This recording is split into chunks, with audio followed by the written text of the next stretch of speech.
नमस्कार मंडळी, सर्वांना श्री स्वामी समर्थ। तर आजच्या व्हिडिओमध्ये आपण पाहणार आहोत दिवाळीतील धनत्रयोदशीच्या दिवशी कोणत्या वस्तूंची खरेदी करू नये, तसेच या दिवशी कोणत्या वस्तू खरेदी केल्या पाहिजेत याबद्दलची सविस्तर माहिती आपण आजच्या व्हिडिओमध्ये पाहणार आहोत। त्यासाठी हा व्हिडिओ शेवटपर्यंत नक्की पहा। चॅनलवरती नवीन असाल तर चॅनलला नक्की सबस्क्राइब करा। लगेच आजच्या व्हिडिओला सुरुवात करूयात। तर आपल्या सर्वांनाच माहिती आहे की दिवाळीतील धनत्रयोदशी हा दिवस खरेदीसाठी अत्यंत शुभ मानला जातो। त्यामुळे आपण या दिवशी अनेक गोष्टी खरेदी करतो, अनेक वस्तू खरेदी करत असतो, पण कळत नकळत आपण अशाही काही वस्तू खरेदी करत असतो की ज्या आपण या दिवशी खरेदी नाही केल्या पाहिजेत, कारण त्याचा आपल्यावर आणि आपल्या कुटुंबावरती वाईट परिणाम होऊ शकतो। त्यामुळे अशा 4-5 वस्तू आहेत की ज्या आपण धनत्रयोदशीच्या दिवशी चुकूनही खरेदी करायच्या नाहीत। दिवाळीचा दुसरा दिवस म्हणजेच धनत्रयोदशी। यावर्षी मंगळवार दिनांक 29 ऑक्टोबर 2024 रोजी धनत्रयोदशी साजरी केली जाणार आहे। धनत्रयोदशीला बोलीभाषेत धनतेरस असे देखील म्हटलं जातं। तर या धनतेरसच्या दिवशी आरोग्याची देवता धन्वंतरी, धन व संपत्तीचे स्वामी कुबेर, तसेच ऐश्वर्य आणि सुख समृद्धीची देवता माता लक्ष्मी यांचे पूजन या दिवशी केले जाते। तर आपल्या हिंदू धर्मातील प्रमुख सणापैकी एक सण म्हणजे दिवाळी। या दिवाळीच्या दिवसांमध्ये आपण लक्ष्मी प्राप्तीसाठी अनेक उपाय करत असतो। दिवाळीच्या दिवसांमध्ये आपल्या घरातील वातावरण मंगलमय असावं, माता लक्ष्मीची कृपादृष्टी आपल्या कुटुंबावर नेहमी असावी असं आपल्या सर्वांनाच नेहमी वाटतं। त्याचप्रमाणे धनत्रयोदशीचा दिवस खरेदी करण्यासाठी अत्यंत शुभ मानला जातो। तर या दिवशी खरेदी केलेल्या वस्तू आपल्याला जास्त शुभ फळ देतात, त्याचे आपल्याला अनेक पटीने लाभ होतात। पण या दिवशी आपण खरेदी करण्याच्या मूडमध्ये अशाही काही वस्तू घेतो की ज्या अशुभ मानल्या जातात। जेव्हा समुद्रमंथन झाले तेव्हा अमृताचा कलश घेऊन धन्वंतरी देव प्रकट झाले होते। त्यामुळे या दिवशी शुद्ध धातूची भांडी खरेदी करणे अतिशय शुभ मानलं जातं। जास्त करून या दिवशी सोन्या चांदीचे दागिने तसेच नाणी खरेदी केली जातात। पण या दिवशी जसं सोनं नाणं खरेदी करणं चांगलं मानलं जातं, तसंच काही वस्तू विकत घेणं वर्ज्य मानलं जातं। पण ज्यांना या दिवशी सोनं चांदी खरेदी करणं शक्य नसेल तर ते लोक या दिवशी भांडी खरेदी करतात। पण लक्षात ठेवा, या दिवशी तुम्हाला जर भांडी खरेदी करायची असतील तर ती मात्र शुद्ध धातूचीच, जसे की तांबे पितळ अशा धातूंचीच भांडी या दिवशी खरेदी करावी। कारण या दिवशी तांबे पितळ चांदी यासारख्या शुद्ध धातूपासून बनवलेली भांडी खरेदी करणे शुभ मानलं जातं। परंतु स्टीलची भांडी किंवा प्लास्टिकच्या वस्तू या दिवशी खरेदी करणं अत्यंत अशुभ मानलं जातं। जर तुम्ही या दिवशी स्टील किंवा प्लास्टिकच्या वस्तू खरेदी केल्या तर आपल्या आयुष्यात काही संकटे येतात अशी मान्यता आहे। तर बघा, दिवाळी हा सण अतिशय मोठा आहे, त्यामुळे आपण खरेदी करण्यासाठी इकडे तिकडे फिरत असतो। पण आपण कळत नकळत प्लास्टिकच्या सुद्धा काही वस्तू शोभेसाठी घेत असतो, किंवा आपल्याला कोणतीही वस्तू लागायची असेल तर ती आपण या दिवशी कळत नकळत खरेदी करून जातो।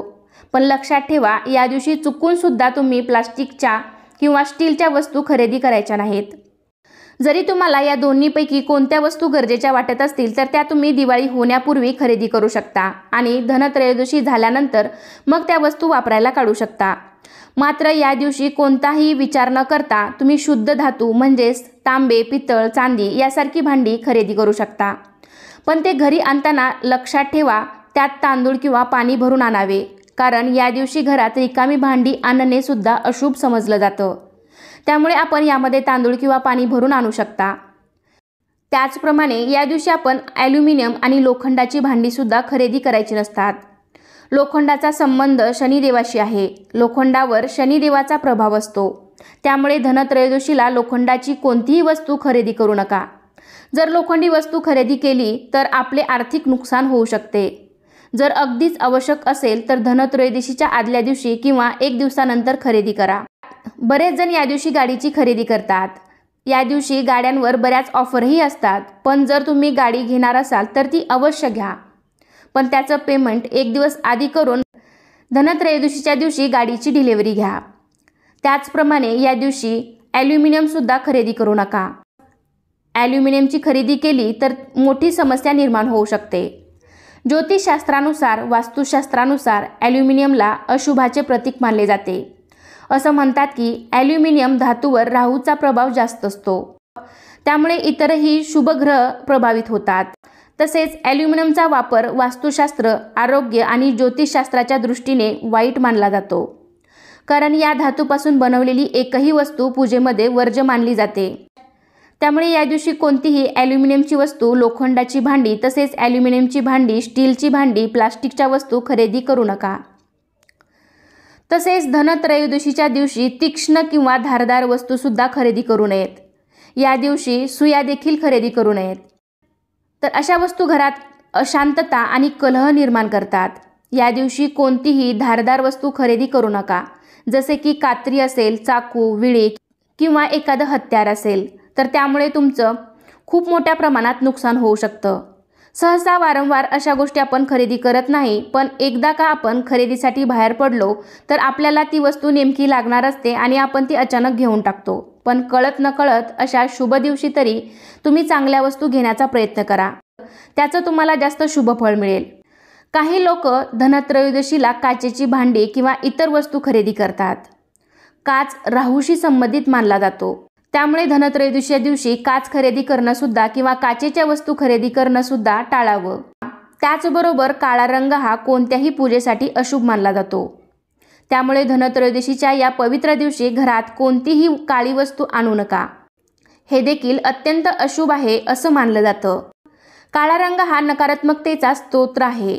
हिंदू धर्मामध्ये कोणत्याही सणाला काळा रंग घालणं अशुभ मानलं जातं, त्यामुळे धनत्रयोदशीच्या दिवशी काळ्या रंगाची कोणतीही वस्तू तुम्ही खरेदी करू नका, कारण माता लक्ष्मीला काळा रंग अजिबात आवडत नाही। दिवाळीला आपण कपड्यांची खरेदी तर करतच असतो, पण शक्यतो आपण काळ्या रंगाचे कपडे या दिवशी चुकूनही खरेदी करू नका। आणि जरी तुम्हाला काळ्या रंगाचे कपडे घ्यायचेच झाले तर ते तुम्ही धनतेरसच्या आधी पण घेऊ शकता किंवा मग नंतर घेऊ शकता। मात्र या दिवशी कोणतीही काळी वस्तू किंवा काळ्या रंगाचे कपडे चुकूनही खरेदी करू नका। तसेच धनतेरसच्या मुहूर्तावर तेल सुद्धा खरेदी करू नये। दिवाळीनिमित्त तुम्ही जे तेल दिव्यासाठी, तळण्यासाठी वापरतात किंवा घरामध्ये जरी वापरत असाल तर ते तेल धनतेरसच्या दिवशी खरेदी करू नये। त्याचबरोबर या दिवशी लाकडी वस्तू, चिनी मातीची भांडी अशा वस्तू सुद्धा खरेदी करू नये। उलट या दिवशी तुम्ही पूजेसंबंधी वस्तू खरेदी करू शकता। त्याचप्रमाणे या दिवशी सोने, चांदी, पितळ, तांबे वगळता इतर कोणताही धातू खरेदी केला जाऊ नये याची दक्षता घ्यावी। त्यामुळे या दिवशी तुम्ही जास्तीत जास्त चांगल्या वस्तू घेण्याचा प्रयत्न करा, त्यामुळे तुमच्या धनामध्ये वृद्धी होईल, धनामध्ये वाढ होईल, त्याचे तुम्हाला शुभ फळ मिळेल।